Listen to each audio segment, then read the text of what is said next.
Ito na yung sinasabi ko na pagdating ng budget, public hearing, budget deliberation, sisilipin ang mga kung paano ginastos at saan inilagay ang pera.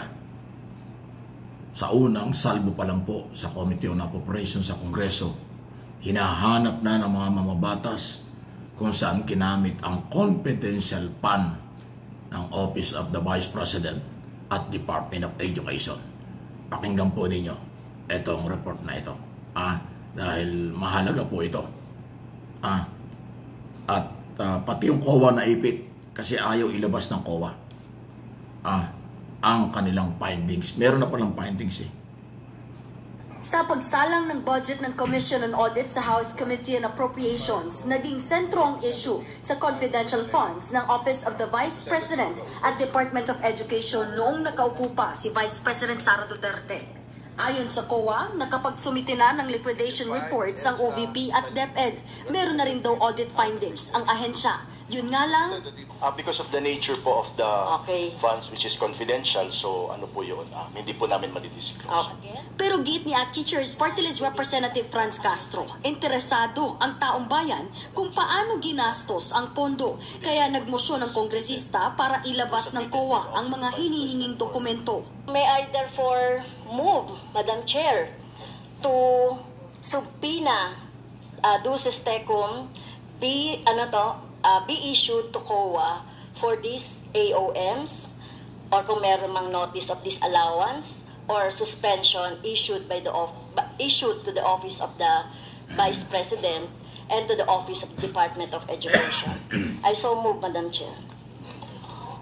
Matatanda ang naging kontrobersyal ang 125 million pesos na confidential funds ng OVP noong 2022 na wala naman sa General Appropriations Act. Kaduda-duda raw ang paglilipat ng mga pondo mula sa contingent fund ng Pangulo. Habang noong 2023 gaan naman binigyan ng 500 million pesos na confidential funds ang OVP. Sa parehong taon, pinaglaanan din ng 150 million pesos na confidential funds ang DepEd. Pero paulit-ulit nilinaw ng COA na hindi nila maaaring sabihin ang detalye ng audit findings.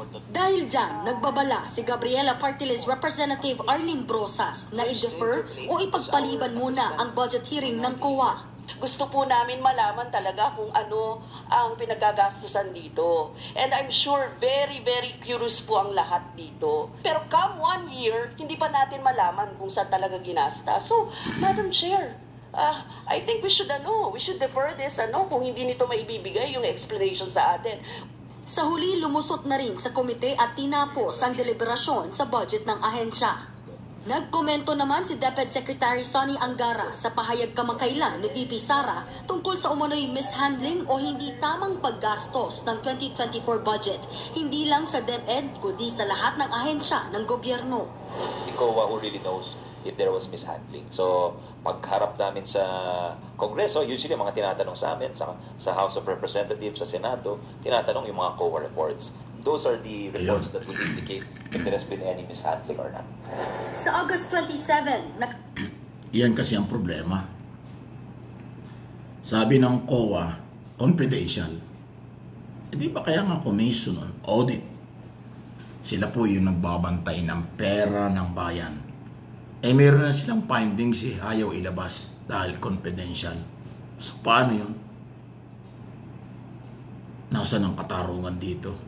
Paano malalaman ng taong bayan kung tamang ginagastos ang pera ng gobyerno? Akala nating lahat ang COA, oras na mag-imbestiga, sila ho ang maghahayag sa taong bayan kung ano ang resulta.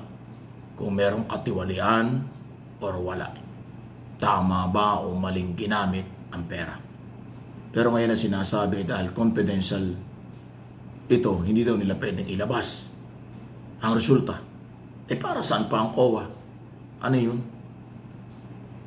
Under the law, ang COA ang takapagbantay ng pera ng bayan sa local and national government. Pero ngayon, yan ang kailang sinasabi, confidential, kaya hindi pwedeng ilabas. Kaya napilitan yung mga congressman, isomon at nang mapilitang ilabas ito.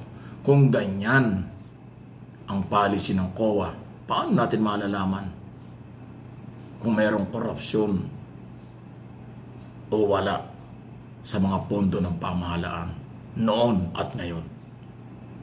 Mahirap yan. Nakakabahala yan. Ayaw kong sabihin at ayaw ko ring isipin ng taong bayan, pero posibleng isipin ng taong bayan na pinagtatakpan ng Commission Audit or COA ang mga nag-ahawak ng gobyerno kung confidential ang kanilang mga findings. Ay malinaw Inamin ng COA, mayroon na silang findings sa confidential fund, pera ng Office of the Vice President at Department of Education, pero ayaw ilabas. Paano yun? Controversial dyan yung 125 million na nagastos lang ng 11 days.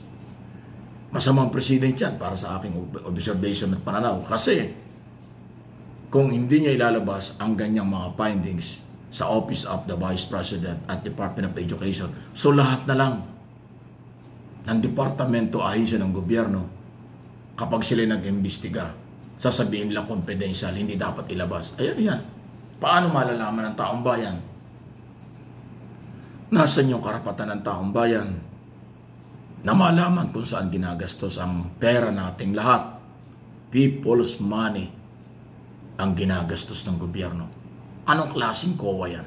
Anong klaseng COA meron tayo? Commission on Audit. Sila yung inutusan ng batas, especially sa saligang batas, na sila ang merong jurisdiction para i-audit, para bantayan ang tamang bayarin, gastusin ng gobyerno na ayon sa pangailangan at mga batas na may iran. Kung ganyan naman na hindi pala pwedeng ilabas ang kanilang mga findings, bali wala. Dahil hindi malalaman ng tao.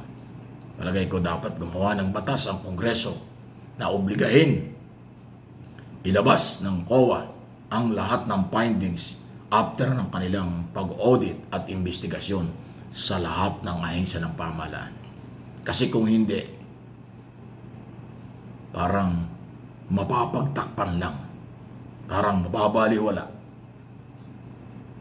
ang pagnanais at karapatan ng taong bayang malaman kung saan ginagastos ang kanilang pera, ang ating pera ng mga opisyalis ng gobyerno nung nakaraan at saka sa kasalukuyan. Abay, kakaiba ito. Papayag ba kayo niyan? Papayag ba ang mamamayan, may-ari ng pera? Dito sa ganitong policy ng Commission on Audit o COA, na kahit na may report na sila, may findings na sila, hindi nila pwedeng isupubliko dahil confidential daw.